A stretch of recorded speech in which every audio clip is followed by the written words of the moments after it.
Recently এই tiger কনজারভেশনে একটা খুব বড় রকমের একটা সমস্যা তৈরি হচ্ছে ধীরে ধীরে এবং বেশ প্রকট হয়ে উঠছে।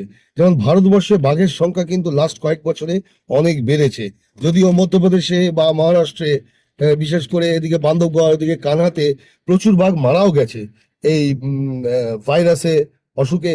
দেখুন, টেরিটোরিয়াল ফাইট এনকাউন্টারে মারা যায় খুব ন্যাচারালি, ওরা নিজেদের নিজেদের পপুলেশন ব্যালেন্স করে ওইভাবে। এটা আছে, এটা চিরকালই ছিল। কিন্তু টেরিটোরিয়াল ফাইটটা একটু বেড়ে গেছে, ভাইরাসে মারা যাচ্ছে। টেরিটোরিয়াল ফাইট বেড়ে যাওয়ার কারণ হচ্ছে এই যে এত বাঘ বেড়েছে না, বাঘের কনজারভেশনের জন্য সেই বাচ্চারা যারা এখন বড় হচ্ছে ধীরে ধীরে এবং টেরিটরি দখল করতে পারছে না সিনিয়রের থেকে, যারা অনেক এক্সপিরিয়েন্স, যারা অনেক পুরনো আরো বেশি শক্তিশালী বাঘ, তারা এদেরকে টেরিটরি ছাড়ছে না। যার জন্য এই যে এত বাঘ জন্মাচ্ছে, যখন অ্যাডাল্ট হয়ে যাচ্ছে তখন তারা নতুন টেরিটরি খুঁজতে বেরোচ্ছে, খুঁজতে গিয়ে যখন জঙ্গলে জায়গা পাচ্ছে না, নানা রকমের ফাইট হয়ে যাচ্ছে, তখন তারা জঙ্গল থেকে বেরিয়ে মানুষের হ্যাবিটেটের দিকে চলে আসছে, আস্তে আস্তে গ্রামে ঢুকতে আরম্ভ করছে। মানে সে মুভ করে, বাঘ সারাক্ষণ মুভ করে, কিলোমিটারকে কিলোমিটার মুভ করে। এবং যখন একটা সুস্থ স্বাভাবিক জায়গা পায়, যেখানে জল আছে, যেখানে একটু ক্যামোফ্লেজ করার জায়গা আছে, বুশি জায়গা, খাবারও আছে প্রচুর, কারণ হরিণের অভাব নেই। হরিণ ছাড়া কেন, যেখানে মানুষ থাকে, যেখানে ক্যাটেলও আছে, তো সেখানে তো সে খাবার পেয়ে যাবে, তাতে সমস্যা নেই। সে এখন বাঘ কিন্তু প্রচুর পরিমাণে মুভ করছে, জঙ্গল থেকে বেরিয়ে এদিক ওদিক মুভ করছে। এবং তার জন্য হচ্ছে কি, হিউম্যান টাইগার কনফ্লিক্ট তো অনেক বেড়ে গেছে আগের থেকে।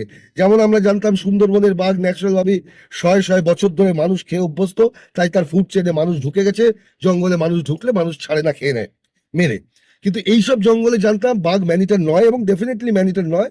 এবং যারা বুড়ো বাঘ বা অসুস্থ বা ইনজিওর্ড, তারাই মেনলি মানুষের উপর আক্রমণ করে। কিন্তু এখন মানুষের উপর অ্যাটাক কিন্তু আগের থেকে অনেক অনেক বেড়ে গেছে, বাঘের সংখ্যা বেড়েছে, জঙ্গল ছোট হয়ে গেছে, জঙ্গল ক্রমশ ছোট হতে থাকছে।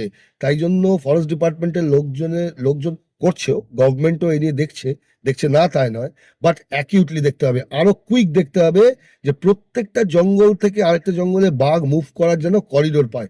তাই নতুন নতুন করিডোর তৈরি করতে হবে, টাইগার রিজার্ভ বাড়াতে হবে। এবং না বাড়ালে তো উপায় নেই, না বাড়ালে উপায় নেই, বাঘকে সংরক্ষণ করতে গেলে আহ, আরো জঙ্গল চাই, জঙ্গল ছোট হয়ে গেছে অনেক।